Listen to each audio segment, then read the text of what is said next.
This is Rudkowski of WeAreChange.org. I'm here with Everett Stern, who is an HSBC whistleblower. Now, Mr. Stern, can you tell us what you found that HSBC was doing? Sure. What I found was criminal manipulation of the wire filter. So there are certain names that OFAC bans where certain companies and people we can't do business with, and they're listed in an actual filter. So what these geniuses at HSBC figured out was to just change the codings on the names a little bit, add a dot or a dash, so it wouldn't match with the wire filter and the payments would go through.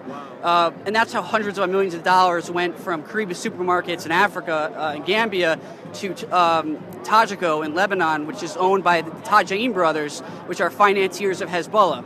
What kind of organizations, what kind of groups were on that list? Terrorist organizations, Hamas, Hezbollah, drug cartels, Russian mobsters, any bad guy you can possibly think of. Yeah. So you discovered how HSBC was manipulating code in order to wire money and do money laundering for terrorists and criminals and gangs. Yes. Yeah, exactly. Holy cow! I mean, that's just, did they do this for the sole purpose of greed, or like, I know it's hard to theorize, but why do you think HSBC did this? I don't know. I can't comment on why they did it, but I'll tell you though how they're still doing it. What they did is that when I joined, they only had maybe 15 compliance officers in the whole department in Newcastle, Delaware. So what they did was they sold off their credit card division to Capital One, and they took all these debt collectors and customer service agents, and they fired them, and then they rehired them as anti-money laundering compliance officers, and with no AML experience, nothing, and they're still there now approving transactions, and they showed the government, oh wow, we have this huge anti-money laundering compliance program when the whole thing's a sham. There is no anti-money laundering program. Can you tell us how you found these documents, how you found this important, huge leak? Through simple internet searches and having 2 brain cells in my brain. And you were working there, and that's how you were able to uncover everything? Yeah, I was a anti-money laundering compliance officer there.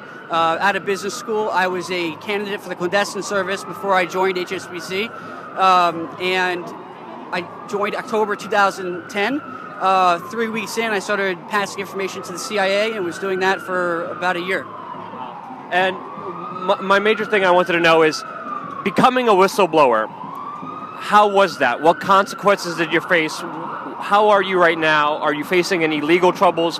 What's happening with you coming out and blowing the whistle on this very important case? Sure. HSBC is threatening me with legal action. I really don't care. But it's a national security issue. My sole objective is to protect the United States of America. So I don't care. But we have, I have a massive legal team that is fighting them. And it's filing with the government. There's an ongoing investigation against them now.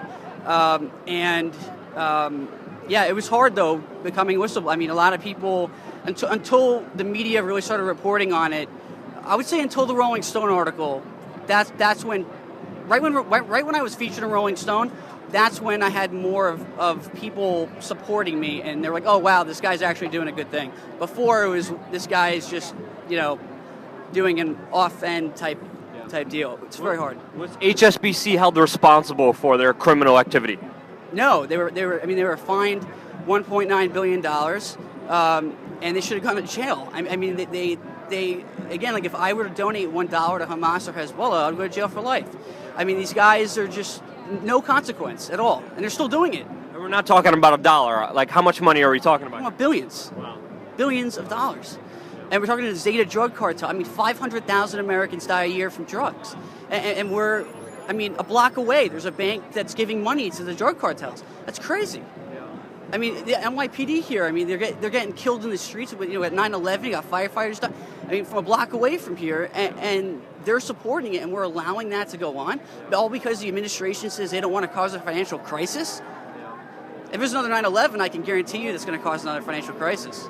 It brought too big to fail to a whole nother level, and it's really disgusting, but it's amazing and beautiful to have human beings like you who are willing to speak out, and I mean this truly because it's amazing what you did. Now, we're here at Occupy Wall Street. Now, I know this isn't probably typically your crowd, but can you tell us why you are here today? I'm here today because this even though as a conservative Republican, this transcends the political issues, and the enemy of my enemy is my friend. I mean, again, I disagree with a lot of what these people are saying. I really do, to be honest with you. But they are willing, they care enough where they're willing to unite against a common enemy, and they care. They just want the best for the country too. So I'm with these people, and I believe in that caring, and I think it's great that they're out here with signs protesting. I think it's awesome. Thank you so much for your heroic actions. People could find you on Stern Everett on Twitter. We're going to have the link in the description. And again, God bless you for all your heroic work and speaking out and uncovering the truth. Thank you.